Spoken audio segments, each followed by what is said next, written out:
All right, we're going to talk about background on slavery.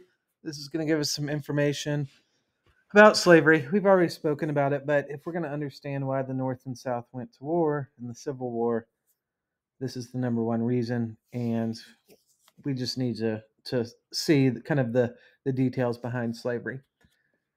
So it reads, slaves were first brought to the Americas in the early to mid 1500s. So this goes back about 500 years.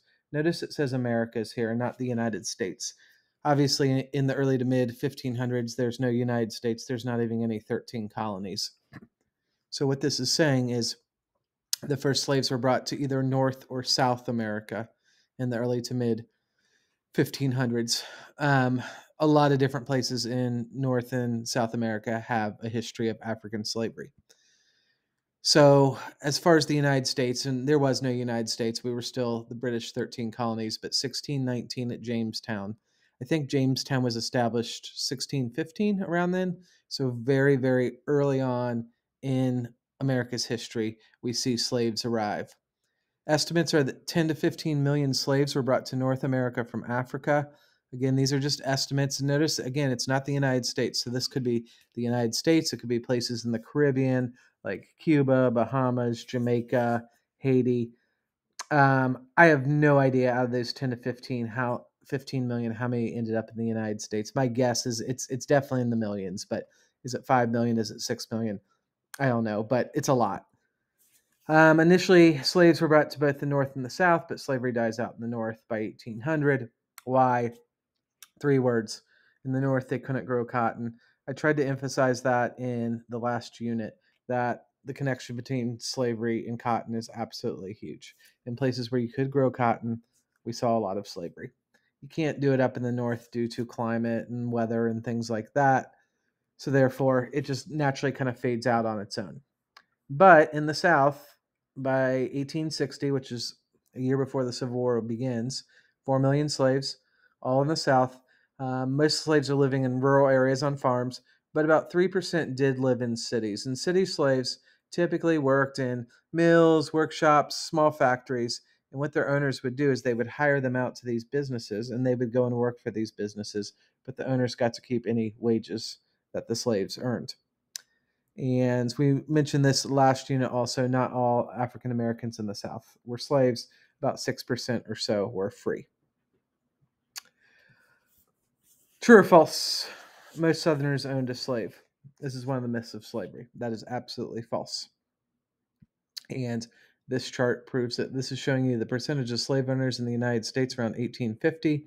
Here's all your southern states that are listed, and notice only one is over 50%, and that's South Carolina. There's others that are pushing 50%. Georgia, Florida, Mississippi, Louisiana are all in the 40s. But then we have other states like Missouri, they're only 19%. So what explains the huge differences, let's say, between Missouri and Arkansas and South Carolina? Again, it all goes back to cotton. If you can grow cotton well in a state, we saw a higher percentage of states or a higher percentage of slaves in those states. True or false? Most slave owners own more than one or two slaves. Again, this is absolutely false. So now we might have some confusion. We've learned that if an individual could make lots of money growing cotton, and they could, and slaves were needed to help in the fields, why didn't we see more individuals in the South owning slaves? And those that did own slaves, why did they typically only own one or two and not 5 or 10? The answer is economics. Slaves were expensive. By around 1850, a 15 to 40-year-old slave cost between $500 and $800. That's in back then money. Today, this would be close. 500 is the modern day equivalent of 20,000. So simply put, most slave owners didn't have, most farmers did not have the money to afford a slave. If they did, it was one or two. It wasn't 5, 10. We did see on the larger plantations for the wealthier people, we did see them owning a lot of slaves. And by 1860, back then money, $4 billion worth of slaves in the United States. Today's dollars, that is 150, 160 billion. So it was huge, huge a part of the South. As mentioned, most Southerners did not own slaves. Those who did, one or two.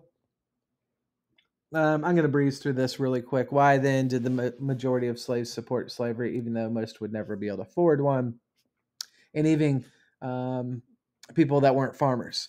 Two reasons: economics and racism. Economics is the Southern economy relied on cotton, and slaves were needed for that. If you remove slaves from the equation, the entire Southern economy would collapse. Everything was tied into cotton. And also the racism. Not all countries of the world that have had slaves have had slaves that were a different race. So the majority of white Southerns believed African Americans were inferior to whites. Okay, real quick on this. So, what Southern states had were what were called slave codes, and a slave owner's two biggest fears in life with regards to their slaves were their slaves escaping or rebelling. So, what they do is they write up a series of laws to prevent these two things from happening. Examples include slaves couldn't have guns. I think that's kind of a given. The fear was if a slave had a gun, they could turn on the slave owner. They couldn't gather in large groups. Thinking here was if they're in large groups, then they could plan an escape, learning how to read and write. Couldn't leave the farm or the plantation without permission. And this one doesn't really, I don't think, um, fall in line with this, but legally, slaves could not marry. However, marriage was encouraged by many slave owners, even though it was against the law.